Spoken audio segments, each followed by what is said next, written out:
ሥላሴ ማለት ምን ማለት ነው? ሥላሴ የሚለው ቃል ሰለሰ፣ ሶስት አደረገ ከሚለው የግዕዝ ቃል የተገኘ ሲሆን ትርጉሙም ሶስትነት ማለት ነው። ይህ ሶስትነት ልዩ ሶስትነት ነው። የሥላሴን ሶስትነት ልዩ ያሰኘው ከሕሊናት በላይ በሆነ ሁኔታ ፍጹም አንድነት ላላቸው ሶስት አካላት የሚነገር ስለሆነ ነው። የሥላሴ ሶስትነት የሥላሴ ሶስትነት በስም በአካል በአካላተ ግብርና በኩነታት የሚገለጥ ነው። አንደኛ የስም ሶስትነት። የስም ሶስትነት ስንል አብ፣ ወልድ፣ መንፈስ ቅዱስ ብሎ ሶስቱን አካላት ልዩ በሆነ ስም መጥራት ማለት ነው። እንግዲህ ሂዱና አሕዛብን ሁሉ በአብ በወልድ በመንፈስ ቅዱስ ስም እያጠመቃችኋቸው ያዘዝኳችሁንም ሁሉ እንዲጠብቁ እያስተማራችኋቸው ደቀ መዛሙርት አድርጓቸው። የማቴዎስ ወንጌል ምዕራፍ 28 ከቁጥር 19። በሥላሴ ዘንድ የስም ተፋልሶ የለም። ይህም ማለት አብ ሁልጊዜ አብ እንጂ ወልድ ወይም መንፈስ ቅዱስ አይባልም። ወልድ ሁልጊዜ ወልድ እንጂ አብ ወይም መንፈስ ቅዱስ አይባልም። መንፈስ ቅዱስም ሁልጊዜ መንፈስ ቅዱስ እንጂ አብ ወይም ወልድ አይባልም። እነዚህ ስሞች አካላተ ሥላሴ በነበሩበት ዘመን ሁሉ ለዘለዓለም የነበሩ ስሞች ናቸው። ሁለተኛ የአካል ሶስትነት። አካል የአንድ ነገር ባህሪ ወይም ማንነት መገለጫ ነው። የአካላት ሶስትነት ስንል ፍጹማን የሆኑ ማለትም ጉድለት የሌለባቸው፣ ቀዋሚያን የሆኑ፣ ጽኑዓን የሆኑ እንዲሁም የተለዩ ሆነው የሚኖሩ ሶስት አካላት ማለታችን ነው።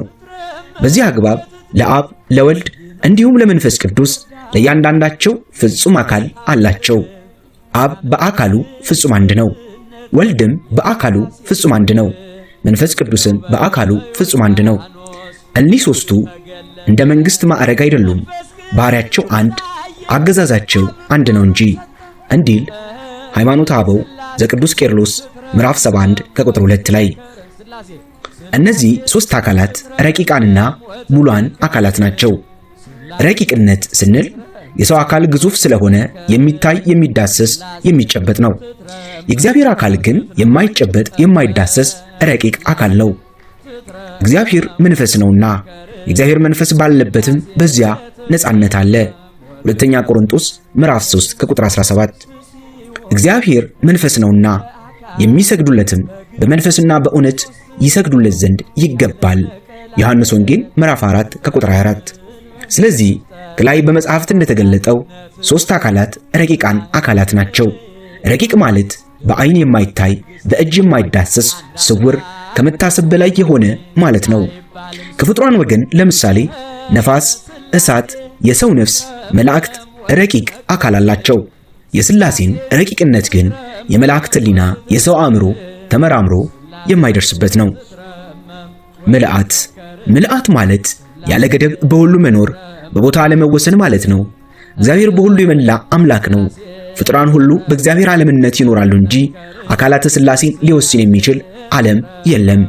መልክዓ ሥላሴ ላይ ዓለም የሌላችሁ ሥላሴ የዓለም ዓለማት ናችሁ እንዲል እግዚአብሔር ሙሉ በኩሉሄ በሁሉ የመላ ነው እንጂ በዚህ ቦታ አለ በዚህ ቦታ የለም አይባለትም።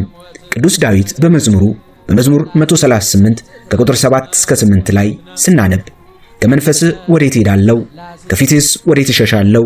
ወደ ሰማይ ብወጣ አንተ በዚያ አለህ፣ ወደ ጥልቁም ብወርድ አንተ እዚያ አለህ ብሎ እንዳደነቀ እርሱ የሌለበት ፈጽሞ የለም። ሶስተኛ የአካል ግብራት። የአካል ግብራት የምንላቸው የሥላሴ አካላት እርስ በርሳቸው ለሚኖራቸው ውስጣዊ ግንኙነት የሚነገሩ ግብራት ሲሆኑ ውስጣዊ ግብራት ይባላሉ። የሥላሴ አካላዊ ግብር እንደሚከተለው ነው። አብ ወላዲና አስራጺ ነው። ወልድን መውለድ፣ መንፈስ ቅዱስን ማስረጽ አካላዊ ግብሩ ነው። ወልድ ተወላዲ ነው። ከአብ መወለድ አካላዊ ግብሩ ነው። አንተ ልጄ ነህ እኔ ዛሬ ወለድኩ መዝሙር 2 ከቁጥር 7። መንፈስ ቅዱስ ሰራጺ ነው። ከአብ መውጣት አካላዊ ግብሩ ነው። እኔ ከአብ ዘንድ የምልክላችሁ ጰራቅሊጦስ እርሱ ከአብ የሚወጣ የእውነት መንፈስ በመጣ ጊዜ እርሱ ስለኔ ይመሰክራል። ዮሐንስ ወንጌል ምዕራፍ 15 ከቁጥር 26። እንዲህ ሲባል ግን በሥላሴ ዘንድ መቀዳደም አለ ማለት አይደለም። ቅዱስ ዲዮስቆሮስ በቅዳሴው እግዚአብሔር ከዓለም በፊት እስከ ዘላለም ድረስ በመንግሥቱ አለ፣ እግዚአብሔር በሦስትነቱ አለ፣ እግዚአብሔር በመለኮቱ አለ ብሎ እንዳስተማረ ሥላሴ በአንድነት በሦስትነት ጸንተው ከዘላለም እስከ ዘላለም የሚኖሩ ናቸው። አብ ከወልድ ተለይቶ የኖረበት ዘመን የለም። ወልድም ከመንፈስ ቅዱስ ተለይቶ የኖረበት ዘመን የለም። መንፈስ ቅዱስም ከአብ ከወልድ ተለይቶ የኖረበት ዘመን የለም። ስሉስ ቅዱስ በዘመኑ ሁሉ በግብርም በስምም ሳይለወጥ ሳይፋለስ ጸንቶ ያለ ነው እንጂ። ሰለስቱ ምዕት በሕንፃ መነኮሳት በሃይማኖተ አበው ምዕራፍ 19 ከቁጥር 6። አራተኛ ኩነታት። ኩነት ማለት መሆን ማለት ነው። በሥላሴ ሦስቱ አካላት የየራሳቸው ኩነት አላቸው። የአብ ኩነቱ ልብ መሆን ነው። የወልድ ኩነቱ ቃል መሆን ነው። የመንፈስ ቅዱስ ኩነቱ እስትንፋስ ወይም ሕይወት መሆን ነው። ሥላሴ በአብ ልብነት ያስባሉ፣ በወልድ ቃልነት ይናገራሉ፣ በመንፈስ ቅዱስ ሕያውነት ሕያው ሆነው ይኖራሉ። ሥላሴ በኩነት ይገነዛዘባሉ። ይህም ማለት በሥላሴ ዘንድ አንድ ልብ አለ፣ ይህም ልብ አካላዊ አብ ነው። በሥላሴ ዘንድ አንድ ቃል አለ፣ ይህም ቃል አካላዊ ወልድ ነው። በሥላሴ ዘንድ አንድ ሕይወት ወይም እስትንፋስ አለ፣ ይህም አካላዊ መንፈስ ቅዱስ ነው። በሥላሴ ዘንድ ሦስት ኩነታት ቢኖሩም የኩነታት ተገናዝቦ መኖሩ ለዘላለማዊ ባህሪ አንድነታቸው መሠረት ነው። እስካሁን በነበረን ቆይታ የሥላሴን ሦስትነት ምስጢር በጥቂቱ ተመልክተናል። ከዚህ በመቀጠል የሥላሴን አንድነት ምስጢር እንመለከታለን። እግዚአብሔር ከሁላችን ጋር ይሁን። የሥላሴ አንድነት። ሥላሴ በአንዲት ባህሪ ግብራት ወይም ውጫዊ ግብራት ሁሉ አንድ ናቸው።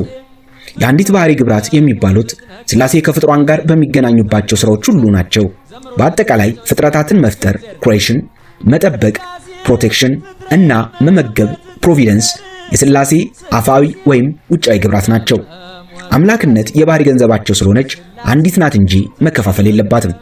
ቅዱስ አትናቴዎስ በሃይማኖተ አበው በምዕራፍ 25 ከቁጥር 4 ላይ አብ አምላክ ነው፣ ወልድም አምላክ ነው፣ መንፈስ ቅዱስም አምላክ ነው፣ ግን ሦስት አማልክት አይባሉም አንድ አምላክ እንጂ በማለት አስተምሯል። በመጽሐፍ ቅዱስ ስለ አብ አምላክነት ኦሪት ዘዳግም ምዕራፍ 32 ከቁጥር 6 ላይ የፈጠረ አባት አይደለምን የሚል እናገኛለን። ስለ ወልድም አምላክነት ደግሞ ወደ ሮሜ ሰዎች ምዕራፍ 9 ከቁጥር 5 ላይ ክርስቶስ በሥጋ ተወለደ፣ እርሱም ከሁሉ በላይ የሆነ ለዘላለም ብሩክ አምላክ ነው የሚል ተገልጿል። በተጨማሪም በአንደኛ ዮሐንስ መልእክት በምዕራፍ 5 ከቁጥር 20 ላይ እና ዮሐንስ ወንጌል ምዕራፍ 5 ከቁጥር 17 ላይ የተጠቀሰውን ይመልከቱ። ስለ መንፈስ ቅዱስም አምላክነትም በመጽሐፈ ኢዮብ ምዕራፍ 33 ከቁጥር 4 ላይ የእግዚአብሔር መንፈስ ፈጠረኝ ተብሎ ተነግሯል። የሥላሴ አንዲት ባህሪ ወይም ውጫዊ ግብር ጊዜ የሚገለጥ ተግባር ወይም የሚነገር ሁኔታ ሁሉ ከሦስቱ ለአንዱ ቢሰጥም ቢነገርም የባህሪ አንድነትን ለመግለጥ ነው። በኦሪት ዘፍጥረት ምዕራፍ 1 ከቁጥር 1 ላይ በመጀመሪያ እግዚአብሔር ሰማይና ምድርን ፈጠረ ይላል። እግዚአብሔር የሚለው ስም የሦስቱ አካላት የጋራ ስም ነውና ሰማይና ምድርን በአንድነት ፈጥረዋል። ቅዱስ ባስልዮስም እኔ እግዚአብሔር ባልኩ ጊዜ ስለ አብ፣ ስለ ወልድ፣ ስለ መንፈስ ቅዱስ እናገራለሁ፣ የሦስቱም ባህሪ አንድ ነውና ሦስቱም በመለኮት አንድ ናቸውና ሃይማኖተ አበው ምዕራፍ 96 ከቁጥር 6። ምሕረት፣ ይቅርታ፣ መግቦትና ጥብቆት ሁሉ ከሥላሴ ለፍጥረት ሁሉ ይደርሳል። የፍጥረት ሁሉ አምልኮትና ስግደት፣ ጸሎትና ምስጋና ወደ አንዲት ሥላሴ ዙፋን ያርጋል። በአጠቃላይ ሥላሴ በመለኮት፣ በአገዛዝ፣ በመፍጠር፣ በመመለክ፣ በመፍረድ፣ በፈቃድ ይህንንም በመሰለው ውጫዊ ግብር ሁሉ አንድ ናቸው። የሥላሴ አንድነትና ሦስትነት ማስረጃዎች በመጽሐፍ ቅዱስ። ምስጢረ ሥላሴ አንድ ጊዜ ተነግሮ ያበቃ ያለቀ አይደለም። ከብሉይ ኪዳን ጀምሮ ሲነገር የመጣ ነው እንጂ። ለምሳሌ በኦሪት ዘፍጥረት በምዕራፍ 1 ከቁጥር 26 ላይ እግዚአብሔርም አለ ሰውን በመልካችን እንደ ምሳሌያችን እንፍጠር የሚል ቃል እናገኛለን። እግዚአብሔርም አለ ሲል አንድነትን፣ በመልካችን እንደ ምሳሌያችን እንፍጠር ሲል ደግሞ ሦስትነትን ያስረዳል። ምዕራፍ 2 ከቁጥር 18 ላይ ደግሞ እግዚአብሔር አምላክም አለ ሰው ብቻውን ይሆን ዘንድ መልካም አይደለም፣ የሚመቸውን ረዳት እንፍጠርለት የሚል ቃል እናገኛለን።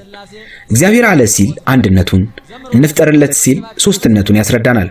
በኦሪት ዘፍጥረት በምዕራፍ 3 ከቁጥር 22 ላይም እግዚአብሔር አምላክም አለ እነሆ አዳም መልካሙንና ክፉን ለማወቅ ከእኛ እንደ አንዱ ሆነ የሚል ቃል እናገኛለን። ከእኛ እንደ አንዱ የሚለው ሦስትነትን የሚያመለክት ሲሆን አለ የሚለው አንድነትን ያመለክታል። በኦሪት ዘፍጥረት ምዕራፍ 11 ከቁጥር 1 እስከ 11 ሥላሴ በሰናዖር ቋንቋቸውን በደበላለቁ ጊዜ ኑ እንውረድ፣ አንዱ የአንዱን ነገር እንዳይሰማ ቋንቋቸውን በዚያ እንደባልቀው እንዳሉ እናነባለን። ኑ የሚለው ቃል የሚያስረዳን አንዱ አካል ሌሎችን ሁለትና ወይም ከዚያ በላይ የሆኑ አካላትን መጥራቱን ያስረዳል። አንዳንዶች መላእክትን የጠራው የሚሉ አሉ። ይህ ሐሳብ ግን የተሳሳተ ነው። ምክንያቱም እግዚአብሔር በባህሪው ድካም የሌለበትና ሁሉን ቻይ አምላክ የማንንም እርዳታ የማያስፈልገው ነው። በትንቢተ ኢሳይያስ ምዕራፍ 40 ከቁጥር 13 ላይ የእግዚአብሔርን መንፈስ ያዘዘ ወይስ አማካሪ ሆኖ ያስተማረው ማን ነው ይለናል። እግዚአብሔር አማካሪ አያስፈልገውምና። በኦሪት ዘፍጥረት በምዕራፍ 18 ከቁጥር 2 ላይ ደግሞ አብርሃም ዓይኑን አነሳና እነሆ 3 ሰዎች በፊቱ ቆመው አየ የሚል እናገኛለን። ቀደም ብለን የጠቀስናቸው ጥቅሶች ከአንድ በላይ መሆናቸውን ቢገልጹም በቁጥር ወስነው አያስረዱም። ይህኛው ማስረጃ ግን ለአብርሃም 3 ሰዎችን አየ በማለት 3 የሚል ቁጥራቸውን ወስኖ ተናገረ። አብርሃም የሥላሴን አንድነት የተረዳ መሆኑን ለማጠየቅ በአካል 3 ቢሆኑም በፈቃድ በስልጣን አንድ መሆናቸውን ስለተረዳ በፊትስ ሞገስ አግኝቼ ብሆን እነሆ ባሪያህን አትለፈኝ እያለ ተማጸነ። አሁንም ይህን ምዕራፍ 18 ከምዕራፍ 19 ጋር በማቆራኘት ለአብርሃም የተገለጡት መላእክት ናቸው ይላሉ። ነገር ግን ምዕራፍ 18 የሚለው እግዚአብሔር ተገለጠለት እንጂ መላእክት አይልም። በእግዚአብሔር ስም ደግሞ መላእክት ሊጠሩ አይገባቸውም። ሙሴም መላእክትና እግዚአብሔርን መለየት አቅቶት ጻፈ ያስብላልና ይህ ሐሳብ ስህተት ነው።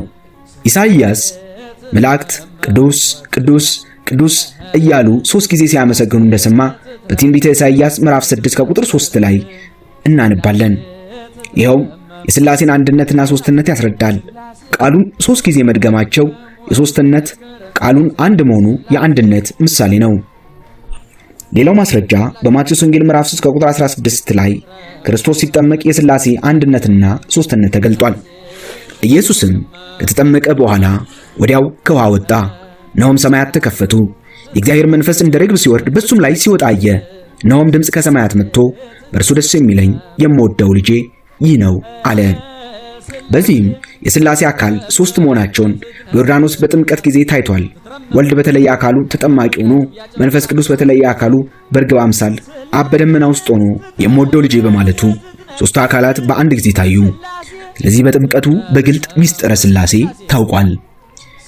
የምስጢረ ሥላሴ ትምህርት ምሳሌዎች። እንግዲህ እግዚአብሔርን በማን ትመስሉታላችሁ? ወይስ በምን ምሳሌ ታስተያዩታላችሁ? ትንቢተ ኢሳይያስ ምዕራፍ 40 ከቁጥር 18።